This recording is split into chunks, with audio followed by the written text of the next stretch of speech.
I highly recommend it. This is the first time we've been able to take a lot of the key issues and not only document where the progress has come, but also look at the future to do some forecasting. And we take assumptions, positive assumptions, and show with kind of a green area what happens if we do things well, and in a red area, what if we take off the pressure and we aren't pushing forward. And you could say the theme of today's event is to make sure that we're, for all the different areas, achieving that green instead of the red. But let's look specifically at HIV. Of course, before 2005, what you see is really quite horrific. This is the number of HIV/AIDS deaths, the rate, and it went up very, very dramatically and peaked in about 2005. 2005 is where the world made the commitment to get these low-cost drugs out to as many people as possible. And something wondrous took place. The number of deaths came down quite dramatically. And so that is super good news. We had funding, we had commitment, we had people thinking about how to get those drugs out there. But looking from this point forward, there really is a risk that death rate could go back up. Part of that is that we have much larger population size. The number of people in the youth cohort who are most at risk has expanded very dramatically, and so we are challenged to maintain the funding. The red line, actually the line, the one that's the worst there, is where we took and put into this model the United States, which is by far the biggest funder of getting these medicines out, if it went through with the cut that was in a proposed budget. And what that would mean is over 5 million more deaths between now and 2030. And so this field, we've had generous funding. In fact, the greatest single additional funding for any sort of aid or health type issue is what took place through Global Fund and PEPFAR. Now that funding, in the best case, will go up slightly, but not as quickly as the number of people we have living with HIV. And so this idea of how do we treat more people, keep them compliant with the medicine to protect both themselves and make sure they don't spread the disease, that's an area where we need lots of innovation. Now, I've been very lucky to go out into the field and meet people who are trying out different approaches to see where in all the world, but particularly in Africa, where are they achieving this high compliance in a very efficient way. We had a meeting about that topic in Tanzania 3 years ago, and that's where I met Tom Ellman.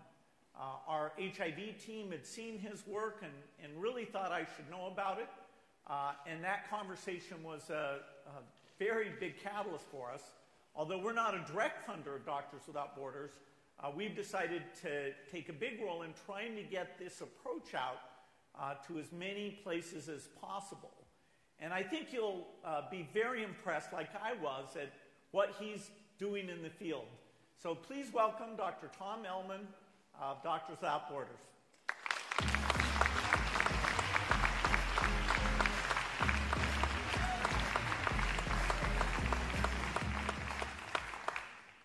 I should start by saying it's not really my work, it's the work of many, many thousands of people working with us and our partners in the field. I'm afraid I haven't got any gadgets or a motorbike, which is a shame. The problem with doctors, and I'm one, is that we think we know it all. I guess some of you have met a doctor. We don't like trusting patients. We've had a long training, they haven't. We're professionals, they're not. And this attitude has informed HIV treatment for decades. Testing could only be done by a specialist counsellor. You had to see a specialist doctor in a centralised clinic who was the only one who had the holy grail of these antiretroviral drugs. And you had to return every month to get your drugs. And it worked. We had impressive successes. There are now 19 million people on treatment. Over half of the people who need treatment are on it. But the global target, the global goals target, is to leave no one behind. And right now, we still have more than 20,000 people a week dying of AIDS. Something has to change. I want to talk briefly about our experience in Mozambique in Southeast Africa, where MSF has been working with the Ministry of Health treating HIV since 2003. At first, the model followed the usual pattern, so we had centralized clinics, hugely overloaded with thousands of people. Staff could only spend a couple of minutes with each patient, so they missed the sick ones because they were too busy with just filling out the paperwork. And patients had to travel for hours on foot every month to come to this clinic and pay for the transport. They had to queue. Not surprisingly, up to a third, I would have dropped out, up to a third of them dropped out within a year of treatment. The system was not fit for purpose. Around 2007, a small group of patients from remote villages around Tet decided to break the rules. Rather than walking for hours every month, they formed small groups, and in rotation, one of the group members would go and pick up drugs for the others. It sounds so obvious, but what was special here was that rather than the doctors doing the usual thing, saying, no, you have to follow the system, this is how it works, they listened. And this became the way that they worked in Tet. That was the start of the community antiretroviral treatment groups. Now, since then, this kind of approach has become known as differentiated care, and it's being adapted by many different organizations and governments in different ways and settings. The CAGs are just one of many examples. One size doesn't fit all. And the essence of the models is very simple. You listen to patients, you trust what they say, and you adapt your services to their needs. Bottom up, simplified, demedicalized. Who provides care? Rather than a specialized doctor coming to see you each time, nurses can initiate care, and peers, people like you, can learn to deliver the drugs. They can look after your basic needs, counseling, and provide support. Where's care provided? Closer to home. In Kinshasa, in Congo, we've developed a system of community-based pharmacies run by patient groups. How often do you have to see a nurse or doctor? Well, come if you're sick, but if you're well, why would you come to the clinic? Come once a year. And in between, let's make sure we give the drugs for as long as possible, long refills, and if you have to come, there's a fast-track service so you can pick up your drugs quickly rather than waiting. And unsurprisingly, the results are much better. We have data from a variety of approaches in different settings across southern Africa showing this, that the visit costs are less for both the patient and for the system. There's less time spent by the patient, who doesn't need to spend long away from their family, and by the staff, who can focus on the patients more in need, people more likely to die. And in the green, the most important thing, this is from Tet actually, that retention after 4 years is much better. Less than 10% of people were lost to follow-up after 4 years in treatment. And perhaps most importantly, these things are being scaled up.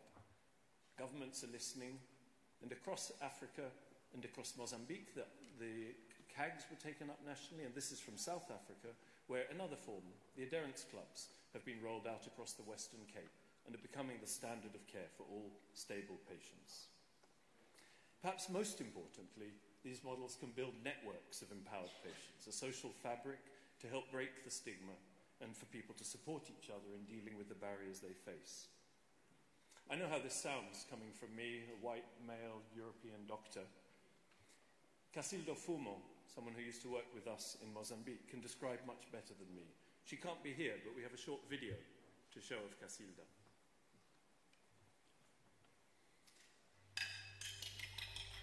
Eu chamo Casilda Nicas Fumo. Eu sou HIV, sou produtora de 2002. Pensei em haver uma. Pois sabe, o cara ao cantar o que ele escutar, se não haver passagem, se vivo ou não. Mas pronto, eu lembro também de discutir, tinha quantas pessoas, então foram bons amigos aí, para nos unirmos a esforço.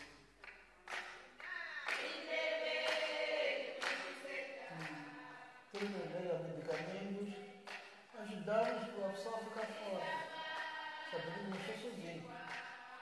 nos realizamos família.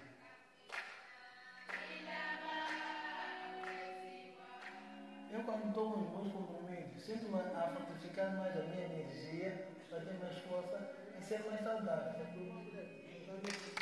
Eu, quando tomo comprimidos, penso que eu não estou a fazer tratamento com muita pena, porque estou a perder a oportunidade que ainda tenho de viver neste mundo tão lindo. Nós estamos a fazer tratamento, outros moram. Se for agora de buscas, com mais ou menos 500, posso apostar nos 500. Ajudamos nos 500. Por favor.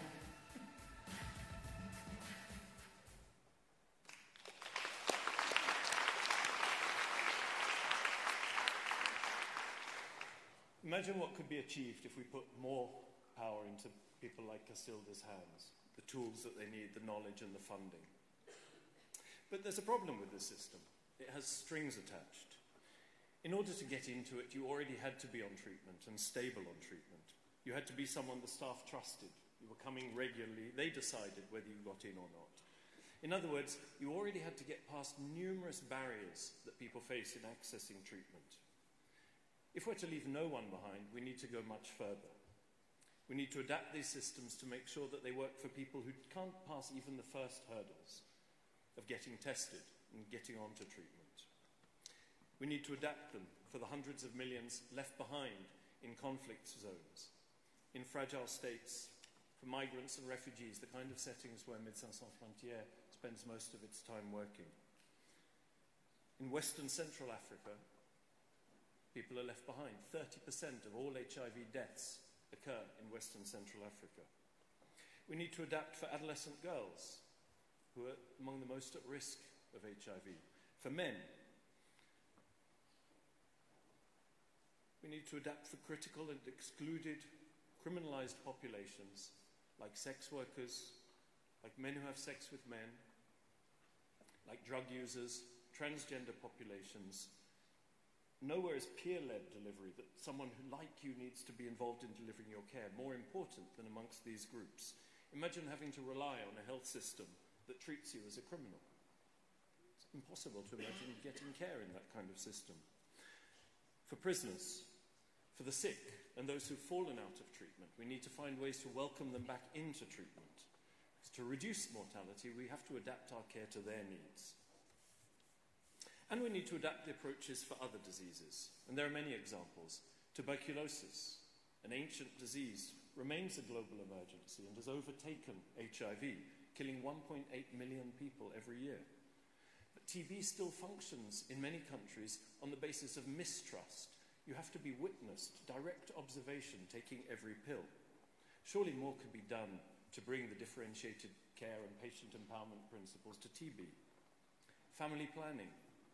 Young women and adolescent girls who want contraception must still rely on busy and often judgmental professionals in clinics to get what they need, and their needs are not being met. Whether gender equality, inequality, conservative attitudes, or politics, like the US global gag rule, prevent access to contraception or safe abortion. Wherever these things happen, women and girls are dying. Differentiated care principles can put control back into their hands. The vision, then, is that we develop a system based on trust and a partnership between professionals and communities.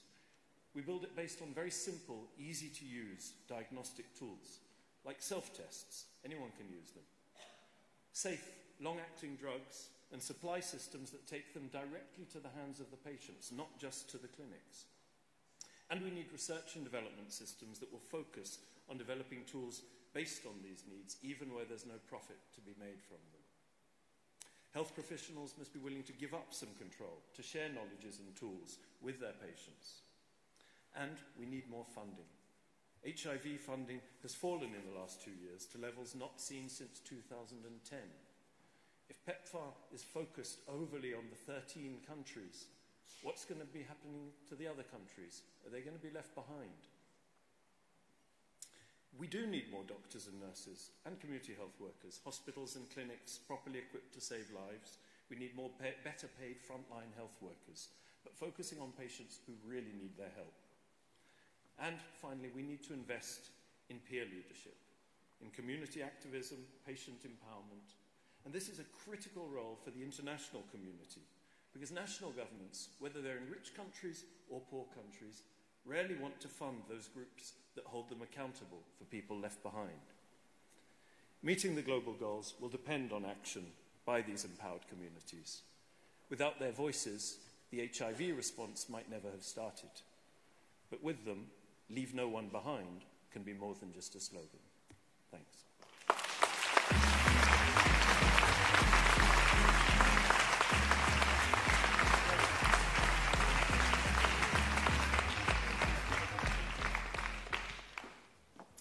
Well, that was very powerful and exciting. Well, our next speaker has had quite a varied career. He started his business career copying pirated music. He went on to comedy. Now he's an international comedy star. He hosts an Emmy-winning TV show. He's got a fantastic #1 best-selling book. He speaks 8 languages, so kind of an underachiever. But I'm a huge fan of his. I read the book. It's funny and insightful, but also very profound, telling his own story and other people's stories. He's encouraging people around the world to expand their circles of giving, so I'm excited to welcome Trevor Noah.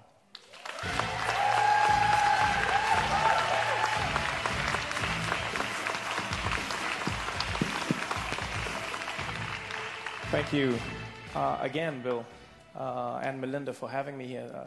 Good morning/afternoon, everybody. Good to have you. This is weird because I'm just going to talk to your phones and we're right here. It's a strange experience. Welcome to the millennial age. Yeah, you'll have the picture and you'll show it to your friend and they'll go, what did he look like in person? You go, I don't know. I was also looking at my phone when I showed it, when I should have been there with him.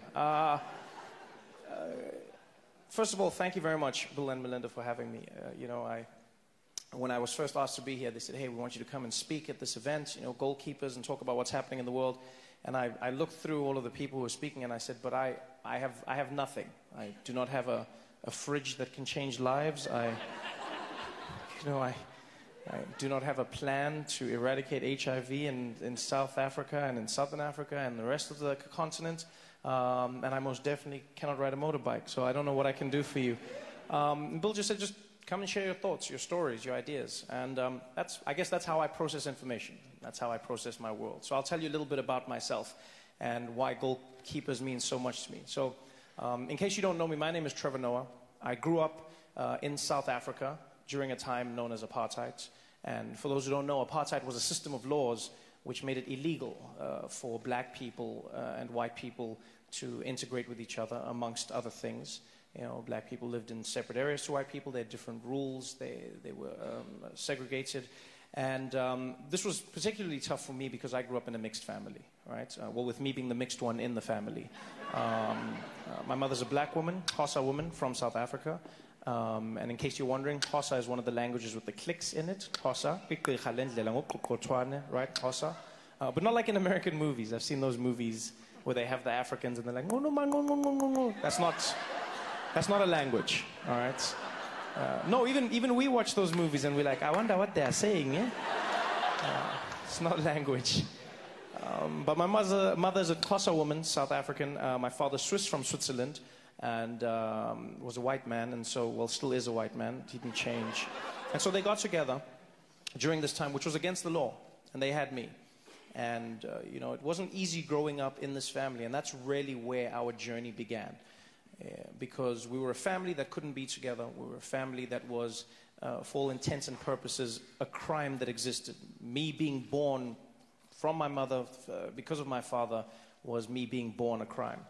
And, one of the biggest things I connected with when, reading about goalkeepers and learning about the organization was the optimism, was the ability to see what no one could see at a time when no one should almost have the right to see it.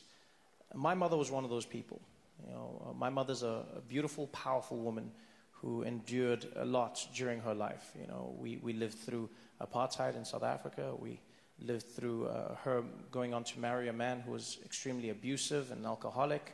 And throughout all of that, the one thing that I always admired in my mom was that she had the ability to appreciate the reality of the world she was in, but also optimistically pursue the future that she wished to exist in. And that's for me what Goalkeepers is all about, optimism. You know, people always ask, they go, is the world going to be in a better place? Is the world getting better or is it getting worse?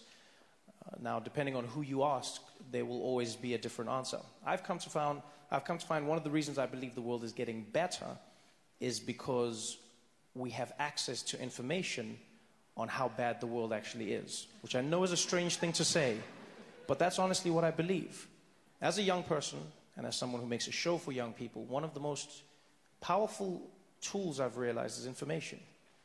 We come from an age where there was misinformation, disinformation, and there is some of it today. But now, more than ever, young people communicate across borders, across continents.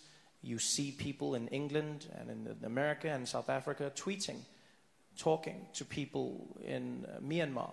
You see people speaking out about what they see happening in Sudan. You see people commiserating and sharing with victims of hurricanes across the Caribbean or across Texas.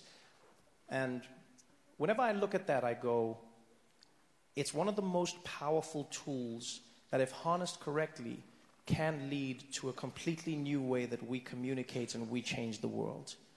You know, and young people are driven. That's one of the most beautiful things I've realized is we live in a new age. You know, millennials oftentimes are mocked. You know, they say they're lazy, they believe that they're entitled, and, you know, they cry about small things, which is true, but they're also driven. They also wish to make a change. They also believe that they can make a change. And I believe that information and these tools that we possess today have helped increase that. You know, more than ever, we see that in America. You know, as the host of The Daily Show, I'm obviously in a world where we comment on news and politics. And one thing I've noticed with my audience is not only are young people growing into the world of politics, but they're engaged in a way that people were never engaged before, engaged in a way where they understand that they can actually change the course of history as opposed to just being a part of it. It's a beautiful experience to see that's taking place across continents. In my home country, South Africa, we see the same thing. Young people standing up and saying, we don't accept the status quo. We can change our destiny. We can change the future. We can be a part of this world. And essentially, that's what's happening in America right now. You feel it. You know, people always come up to me and they go, Trevor, as the host of The Daily Show, how do you feel about Donald Trump? I say, well, I don't know how to feel about him. That's the honest truth. He's a paradox for me emotionally. You know, one part of me is terrified at the notion that he's president of the most powerful nation in the world. The other side of me knows that every day he's going to make me laugh. I cannot deny this. The best way I can put it is, it's almost like there's a giant asteroid headed towards the Earth, but it's shaped like a penis. I think I'm going to die, but I know I'm going to laugh. And this is a tough place to be in, because you have to process the very real situation that you are in, and that is a dangerous one, but at the same time you can acknowledge that when you laugh, you're not controlled by fear. And that's something that I've always lived with in my life, in my family. You know, my mother always said to me, she said, when we're laughing, we're not afraid. When we're laughing, we're experiencing our truest selves. It doesn't mean what is happening to us is not real, but it means that we can process the very real world that is happening to us. And in many ways, I try and look at the positives. People go, is the world getting better? I go, I believe it's always getting better, but in many ways, the world is like the body. You cannot see the change when you look at it every single day, but if you take snapshots, you can see how things are getting better. You can also see how some things are getting worse. Climate change is one of those. And that's where young people are stepping up and saying, hey, hurricanes are a great example. You know, the intensity of these once-in-a-lifetime events has increased. Maybe it's time to do something. Young people are speaking up. Donald Trump is doing that. People are speaking up. They're engaging like never before. You know, for the first time in history, we're living through a time period where we're learning about the presidency at the same time as the president, which is engaging people like never before. You wake up, you read the newspaper, and you go, I've never knew this before. And somewhere at that exact same moment, the president is reading that same newspaper, saying the exact same thing. And that for me is exciting. Is it scary? Yes. But most exciting things are scary.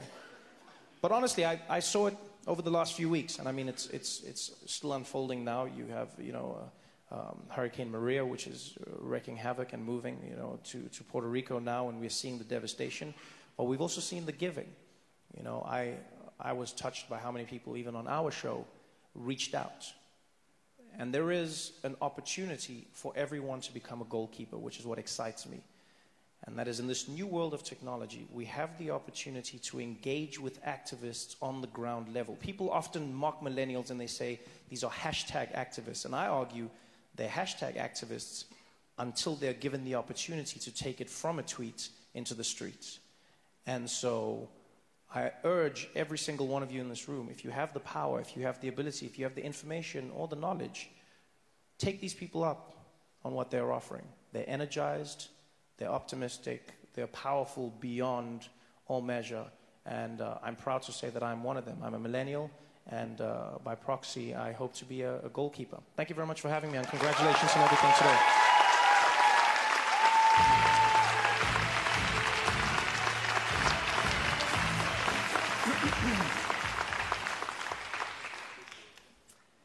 Well, we get now to the fourth and final thing that makes me excited about where we're going. And this is allies in action. Foundations, corporations, governments, and individuals working together. We've heard about a few of these kind of new partnerships with the accelerators that were announced today. And now I get to announce our final speaker.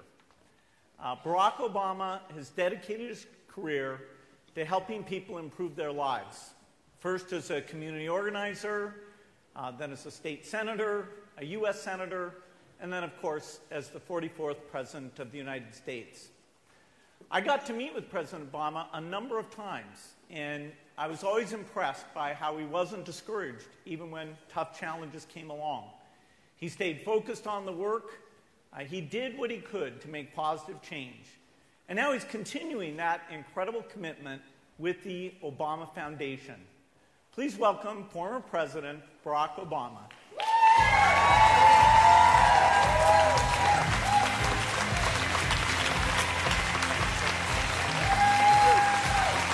Hello. Thank you so much. Thank you so much. Well, please, everybody have a seat. Have a seat. We got work to do here. Thank you, Bill, for that introduction. More importantly, thank you and Melinda for your tireless efforts towards making a better world. I've been reading about these goalkeepers. You guys are pretty inspirational.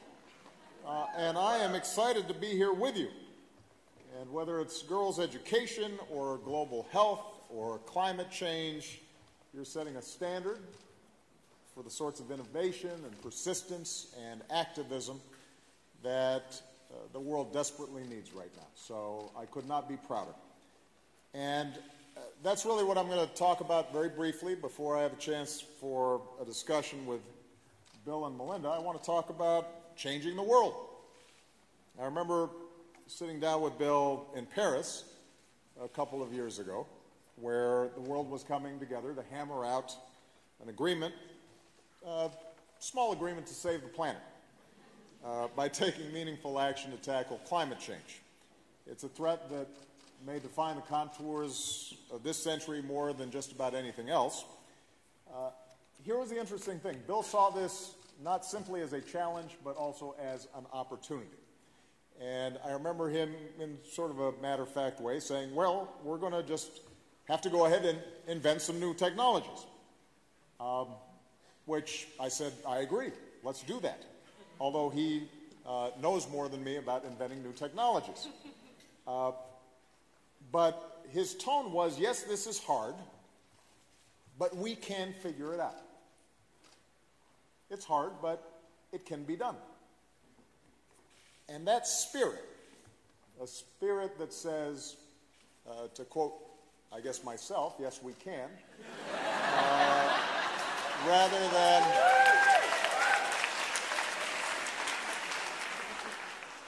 that spirit, rather than a spirit of despair, is the motor by which we've been able to see real progress in reducing the pace of carbon emission increases here in the U.S. And even if at the current moment the federal government is not as engaged in these efforts as I would like, nevertheless, progress continues because of the efforts of people like Bill and a whole host of entrepreneurs and universities and cities and states. They are making change around energy policy in America separate and apart from what government is doing. And that gives me confidence that we can continue to make progress. And my broader point here is that you tend to believe when Bill says we can do something, that we can do it.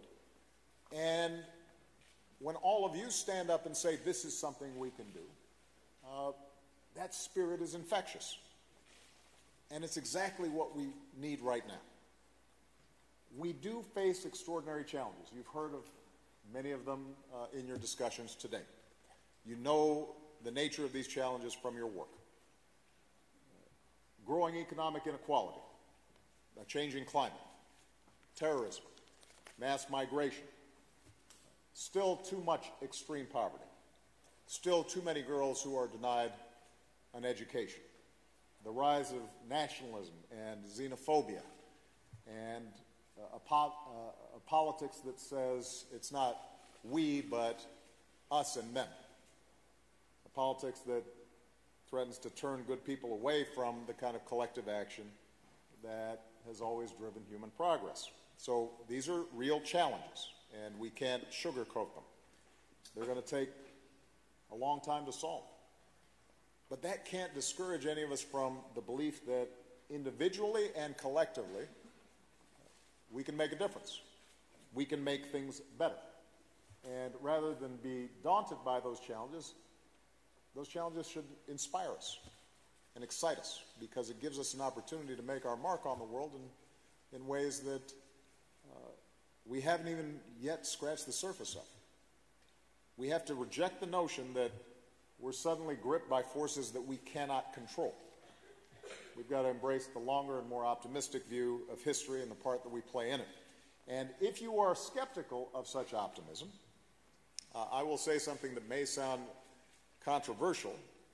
I used to say this to my staff in the White House, young interns who would come in, any group of young people that I met with, and that is that by just about every measure, America is better and the world is better than it was 50 years ago, 30 years ago, or even 10 years ago.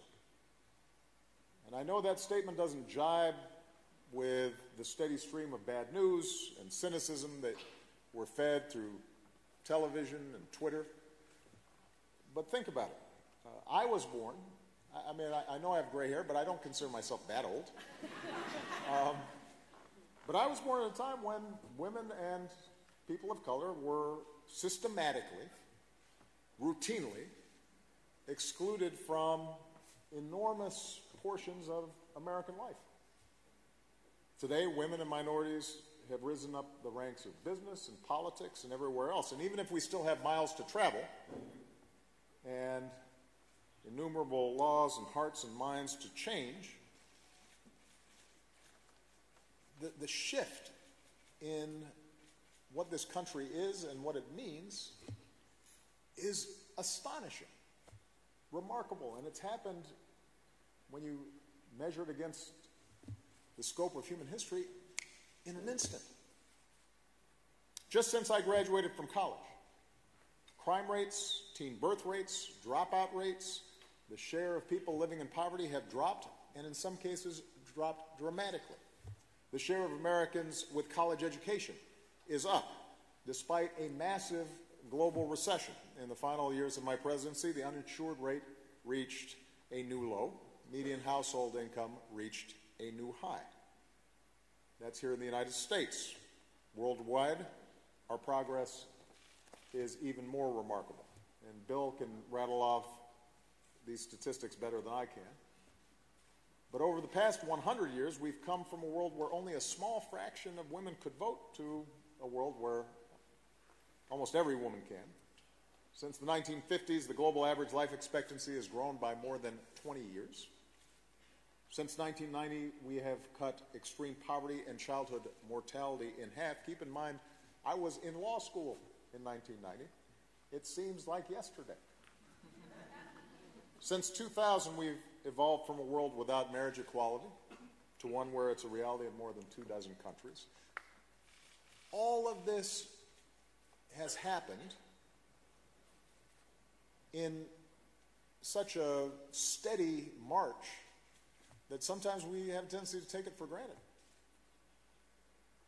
But I often ask when I meet with young people, if you had to choose any moment in history in which to be born, and you didn't know in advance whether you were going to be male or female, what country you were going to be from, what your status was, you'd choose right now, because the world has never been healthier or wealthier or better educated or in many ways more tolerant or less violent than it is today. Fewer people are dying young.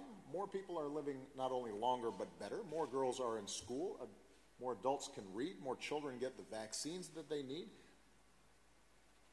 Despite the enormous conflicts that break our hearts around the world, it's demonstrable that fewer people are being killed in wars and conflicts than ever before. This would be the time you'd want to be, showing up on this planet.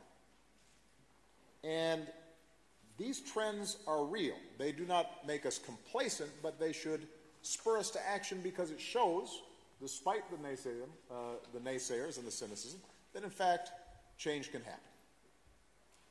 They're not the result of mysterious forces of chance. They happen because countless people, like you, toiling for many years, chose to make this progress.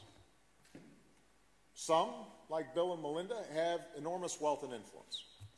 Others, like Justin Trudeau, who I know addressed you earlier, have formal political offices. But the majority of people who made these advances were citizens, doctors, nurses, entrepreneurs, clergy, moms, community leaders, activists, union leaders, who mobilized and organized and voted and innovated and pushed for change. And by the way, they knew at every step of the way that they would not get everything they wanted as fast as they wanted. They knew that progress required struggle and perseverance and discipline and faith. They knew that sometimes for every 2 steps forward, you'll take a step back. But they made things better. And this is something I always had to emphasize to my staff when I was president. Better is good. No, you laugh, but sometimes people forget that. I will take better every time. So that's what's needed today. The engagement of everyone who wants to see a better future for our children. And it can be frustrating. I'll take an example here in the United States. Over the past 8 years, thousands upon thousands of Americans threw themselves into the collective effort of reforming our healthcare system. Those of you who live in countries that already have universal healthcare are trying to figure out what's the controversy here. I am too. These people...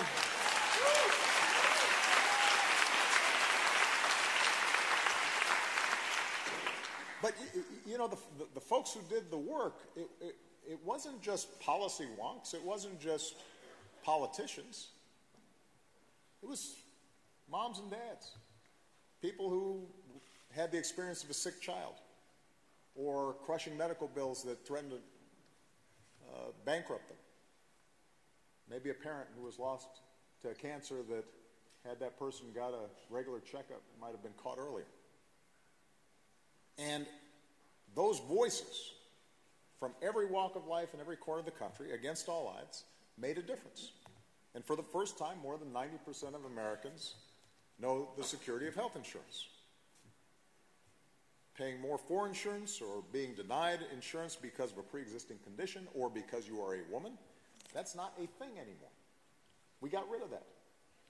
And people are alive today because of it, and that's progress. Now, the legislation that we passed was full of things that still need to be fixed. It wasn't perfect, but it was better. And so when I see people trying to undo that hard-won progress for the 50th or 60th time, with bills that would raise costs or reduce coverage, or roll back protections for older Americans or people with pre-existing conditions, the cancer survivor, the expecting mom, or the child with autism or asthma, for whom coverage once again would be almost unattainable, it is aggravating. And all of this being done without any demonstrable economic or actuarial or plain common sense rationale, it frustrates. And it's certainly frustrating to have to mobilize every couple of months to keep our leaders from inflicting real human suffering on our constituents. But typically that's how progress is won and how progress is maintained on every issue. We have to stand up for each other, recognize that progress is never inevitable, that it often can be fragile, it's in need of constant renewal, and our individual progress and our collective progress depends on our willingness to roll up our sleeves and work. And not be afraid to work. So, in conclusion, each of us can make a difference, and I know I'm preaching to the choir here because otherwise you wouldn't be a goalkeeper. But many of you are young and maybe have only seen forward momentum and may not have seen backward momentum yet. Many of you may confront hurdles and roadblocks and disappointments in the future. And when that happens, that's the test. The test is not how do you feel when things are going good or when you are at a cool conference in New York with Bill and Melinda Gates and Will I Am. Right? The test is when you're in the field and you're on the ground and you are doing work and people are resisting or misunderstanding or purposely undermining efforts that you know can make a difference. And how do you respond to that? And what I'm suggesting here today is that your response has to be to reject cynicism and reject pessimism and push forward with a certain infectious and relentless optimism. Not blind optimism, not one that ignores the scale and the scope of challenges, but that hard-earned optimism that's rooted in the stories of very real progress that have occurred throughout human history. And the recognition that our successes, even though sometimes they're small or incomplete, accumulate.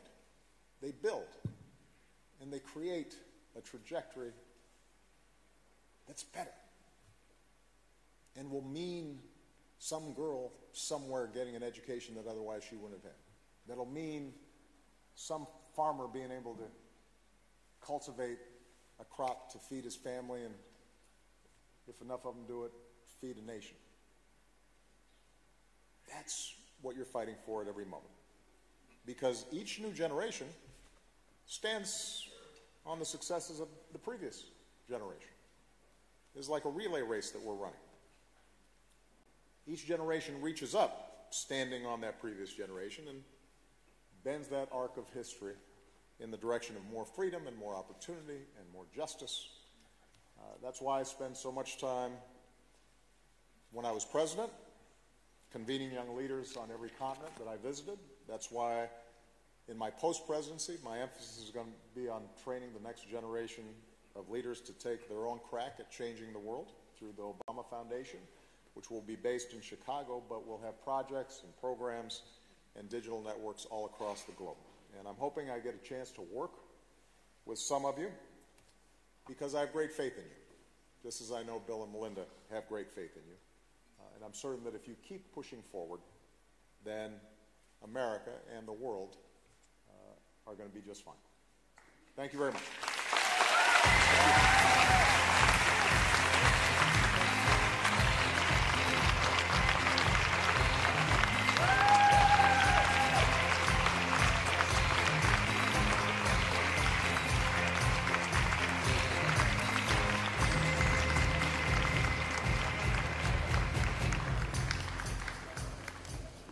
You have some theme music here. That's good.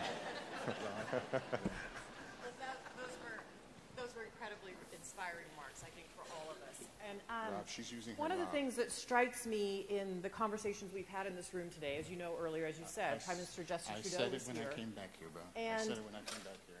You know, he started with youth movements in his own country and rose to be the Prime Minister. You started as a community organizer and rose to be president. You understand the power of moving people along, even people who aren't necessarily on your bus when you start.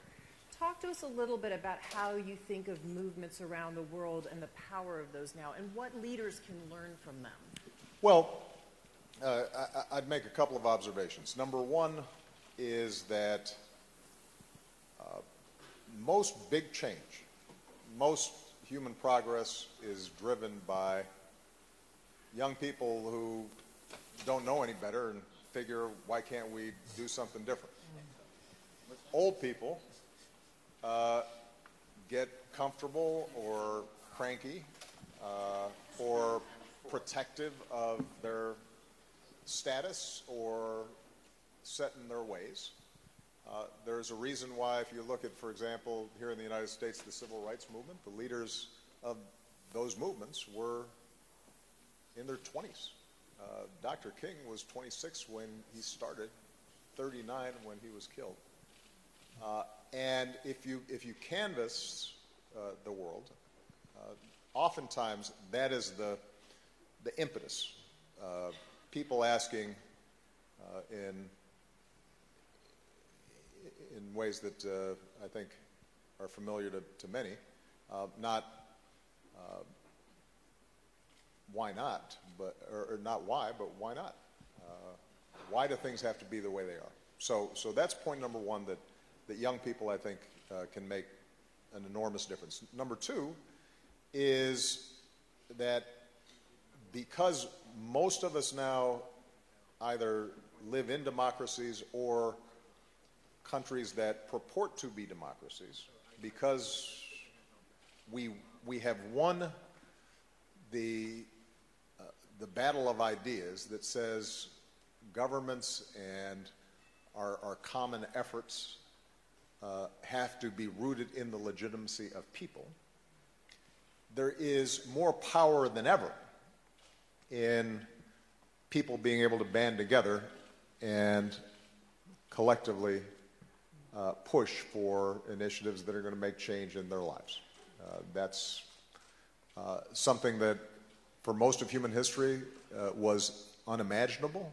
That is one of the amazing transitions that has taken place, and you will notice that even in autocracies today, there is at least the pretense of democracy, because people believe that governments that are rooted in people are more legitimate. And that's a battle we won and now have to make real wherever we can. That's point number two. Point number three is simple math. In most places, if you want to get something done, whether it's a smarter climate change policy or health care for people or more funding for girls' education, you've got to have a majority of people supporting it. You got to have votes. You have to have the allocation of resources.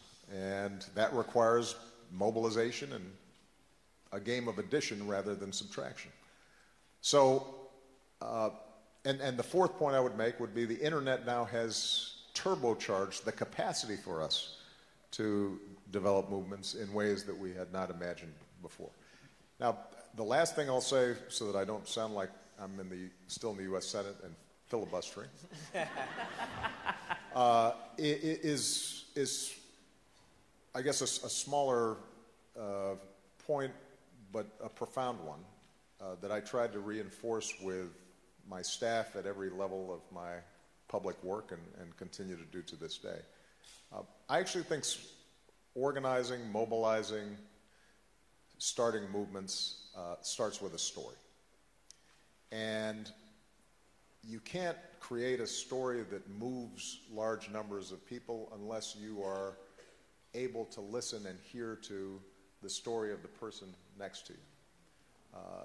The story of your neighbors, the stories of your coworkers, the stories of your community, the story of people who are not like you. And so one of the things that I think is important is for us to learn how to listen to each other and learn how it is that we came to be who we are, think the way we do, because that understanding of other people's stories is how you end up ultimately forging bonds and creating the glue that creates movements. Every great movement, you think about Gandhi in India, it started with his understanding of India's story and his own story, and seeing Indians in South Africa discriminated against, and recognizing that there were traditions and myths and a power in those stories that ended up driving out the most powerful empire on earth. It wasn't guns. And increasingly that will be the case, and certainly that will be the case if we want to move forward the sustainable development goals that we're talking about. Is we've got to be able to tell a story not only to big donors or politicians, but also to, for example, people here in the United States who may feel like, look, I've got my own problems, why should I be worrying about somebody on the other side of the world? Yeah, I have to say, when we got into philanthropy and particularly studied global health, we were stunned at the progress. We'd had no idea. And it's kind of amazing if you ask even very well-educated people, what's happened with vaccination, what's happened with HIV. They don't know the positive story. And a little bit the news is always going to focus on the setbacks, because that's what happened that day. The gradual progress doesn't fit that paradigm. And even people who raise money for these causes, I have to say, sometimes even some of the material we create is talking about the piece that remains as though it's never improved. Do you have any thoughts on how we get this more positive sense of progress going, and how we would get that word out? Well, look, you're talking to somebody who for 7 years tried to get the word out that things were going pretty good,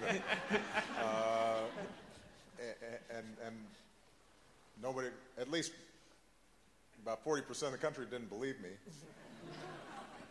until I was gone, and then suddenly they believed it and they said,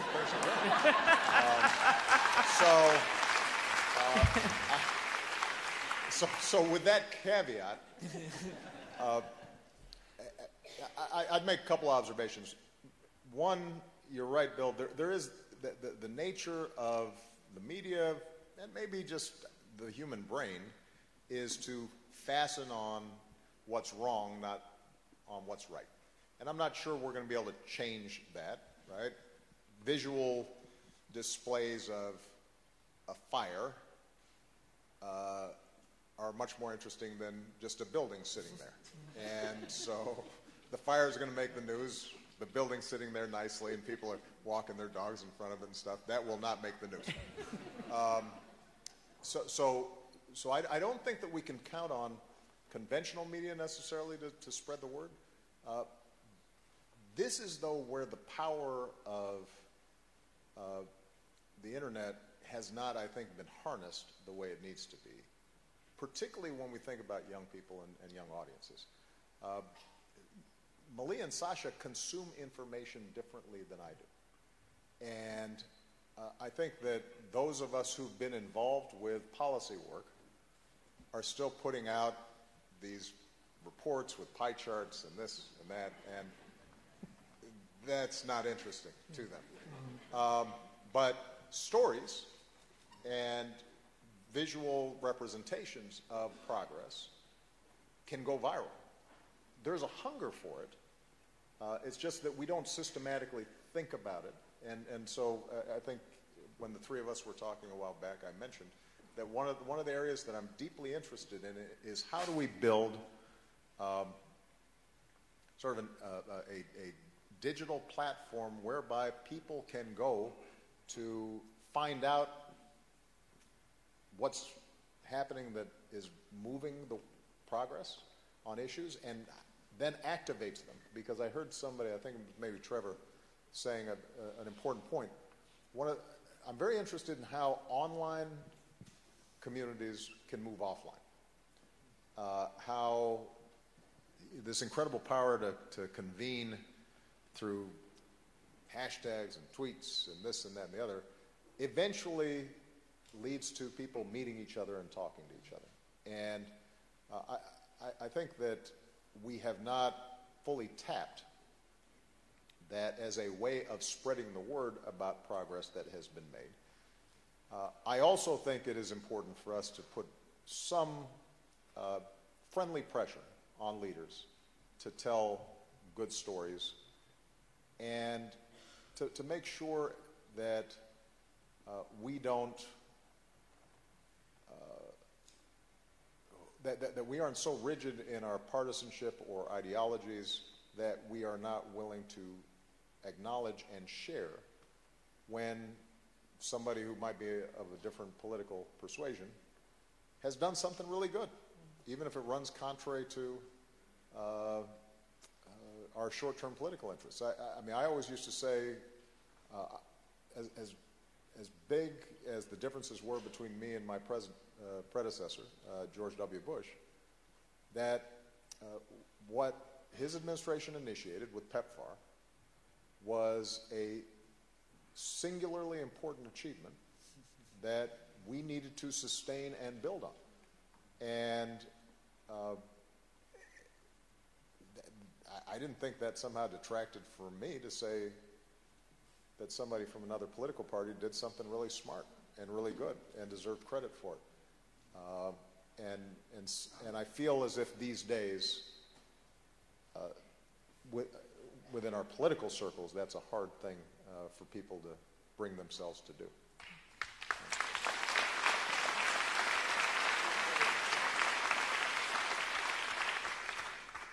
One of the things that Bill and I had the great privilege of doing when you were in the White House late in your presidency was spending a little bit of casual time on a Saturday night. And your daughters were in and out of your home, Malia and Sasha. And you've been to our house earlier this summer and saw Rory and Phoebe, two of our three, in and out of our house. Our daughter Jen is here in the front row. Tell me about... Jen's like, thanks, Mom. Yeah, sorry. You weren't home that night. Jeez. But she's about the age of That's your our daughters. job, to embarrass you. Exactly. That's what we do. I just did it. Job done right there. But, you know, Jen's about the age of your girls, a little bit older, but how have you and Michelle thought about talking to your children about being leaders in the world and taking up this mantle of what needs to be done in the world? Well, what we've tried to communicate their entire lives is that each of us has responsibilities. When they were small, the responsibilities were small. Like, say when you want to go potty. And then, as you get older, your responsibilities grow. But part of what we, I think, try to communicate is that being responsible is an enormous privilege. That's what marks you as a fully grown human, is that you that other people rely on you, that you have influence, that you can make your mark, that if you do something well, that will improve other people's lives, that the kinds of values that we've tried to instill, many of them your basic homespun values like kindness and consideration and empathy and hard work, that those are tools by which you can shape the world around you in a way that feels good. And so what we've tried to encourage is that the sense that it's not somebody else's job, it's your job. And I think that's an ethic that they've embraced. Now they will choose to participate in different ways because they have different temperaments, different strengths. I think one of the mistakes that we sometimes make is to think that there's just one way of making a difference or being involved. You know, if you are a brilliant engineer, you don't have to make a speech. You can create an app that allows an amplification or the scaling up of something that is really powerful. If you are somebody who likes to care for people, you don't have to go out and lead the protest march. You can mentor some kids or work at a local health clinic that is going to make a difference. So there are a lot of different ways in which to make a contribution, and we try to emphasize that to them as well. And then the third thing that we try to encourage is what I mentioned in my earlier remarks, which is that you have to be persistent. I always tell people that my early work as a community organizer in Chicago taught me an incredible amount, but I didn't set the world on fire. You know, I got some public parks for communities that needed them. I started some after-school programs. We helped set up a job training program for people who had been laid off of work, but those communities weren't suddenly transformed. They still had huge problems. But I took that experience and then I was able to build on it. And I think so often we get impatient because change does not look as if sometimes it's not as discernible or immediate or impactful as we had imagined in our minds, and we get disappointed and we get frustrated. And for me, by the way, that's advice in life and not just in social change. I assume occasionally there was a bug in the software build. Every now and then. Every once in a while, you know, and we got to patch it again. This is annoying. But that's how. That's how differently than that. I wasn't known for my patience. I didn't hear, oh darn. Bill, did you have one last question? Yeah.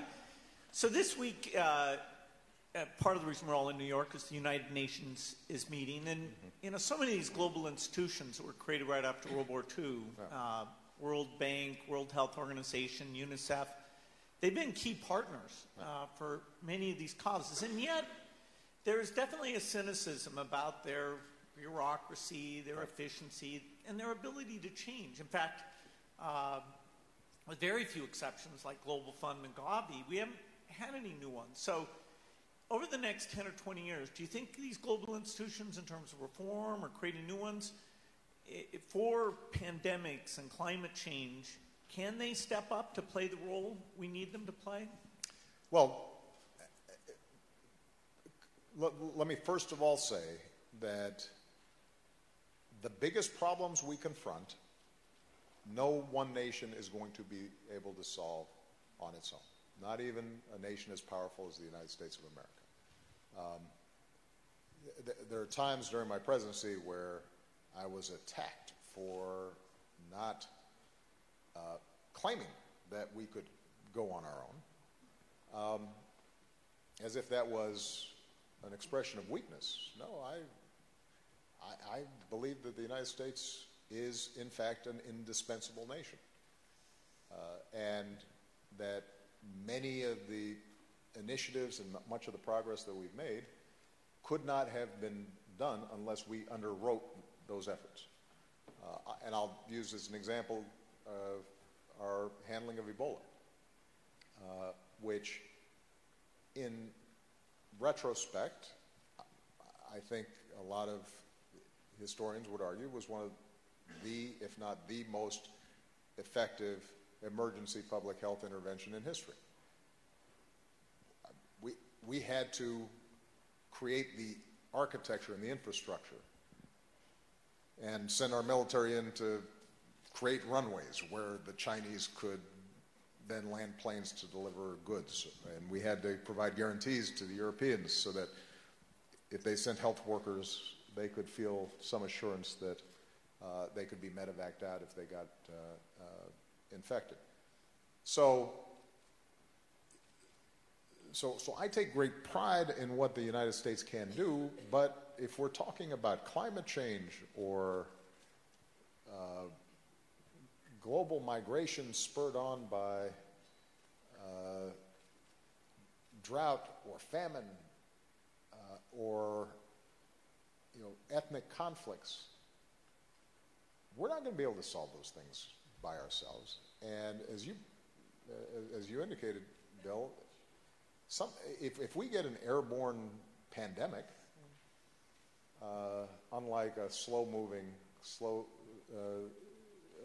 disease that's difficult to transmit like Ebola, if we haven't built ahead of time some structures to deal with this, millions of people could be adversely impacted. So number one, you have to start with the premise and believe that multilateral institutions and efforts are important. And you don't have to cede all your sovereignty, or it doesn't make you less patriotic to believe that. You just have to have some sense and read. So that's point number one. Point number two is that, in fact, there are problems with existing multilateral institutions.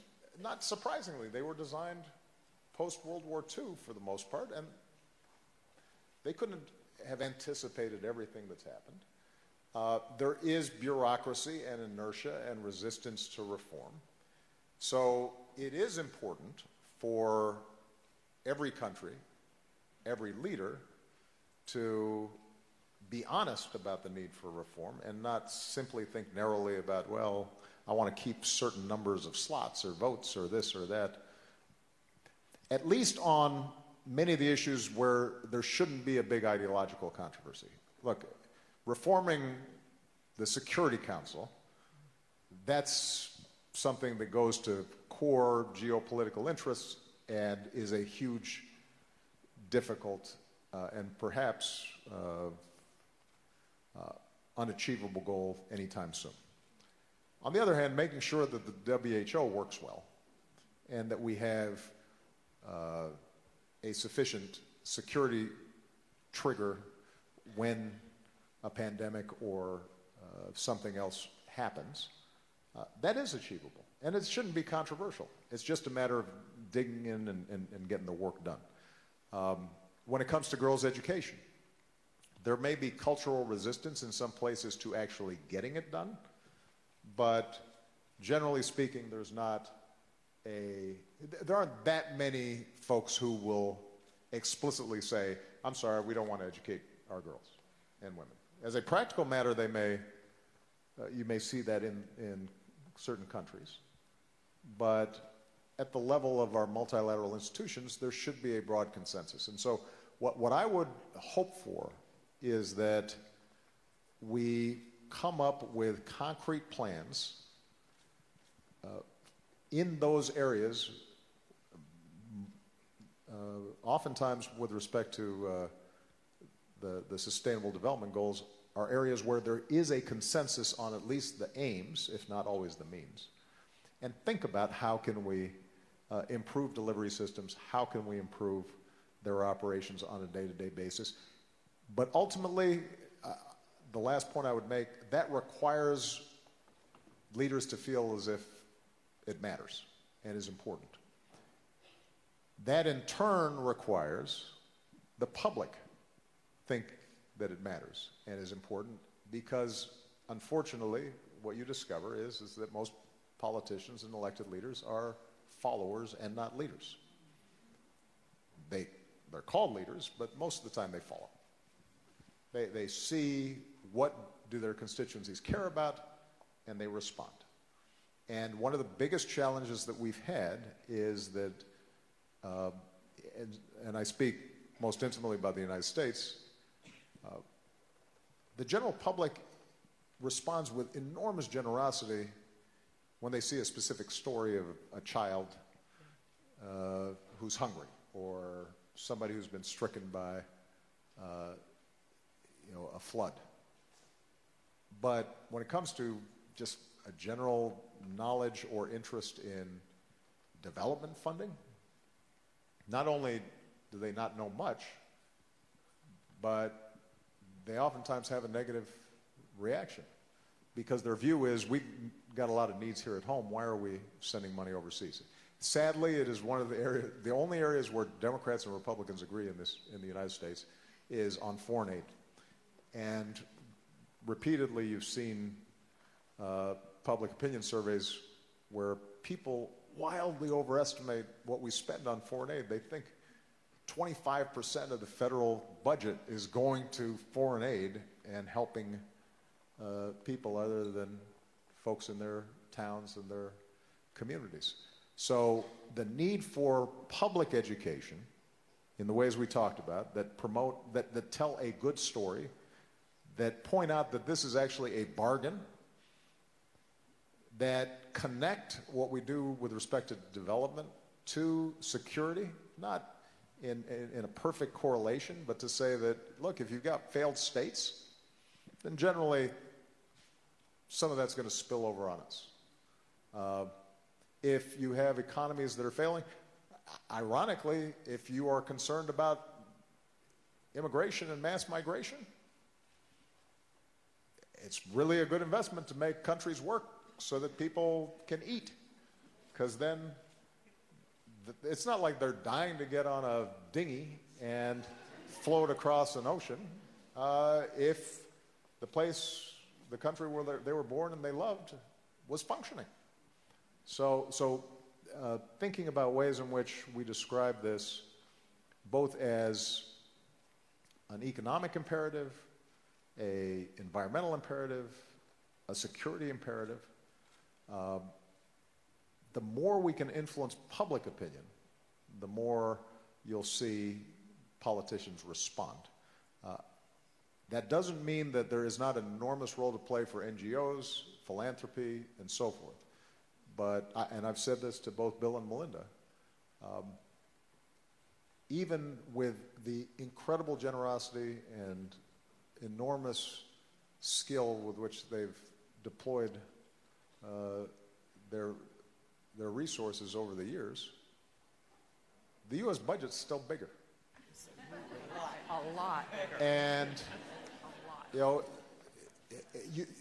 this notion that you can, that I hear sometimes from young people, that you can work around government and work around politics because it's too messy or it's corrupt or it's, you know, I just don't like those folks or what have you. I'm sorry, guys, that's not going to work. If you want to get done what you're talking about, you will have to combine effective philanthropy and technical know-how and smart policy engineering with getting your hands dirty, trying to change public opinion and trying to ensure that the people who are in charge of the levers of power are responsive. And that will require work, and I guarantee you, you will be disappointed at points. But what a glorious thing it is to be responsible for saving the world. That's your responsibility. And on. Thanks.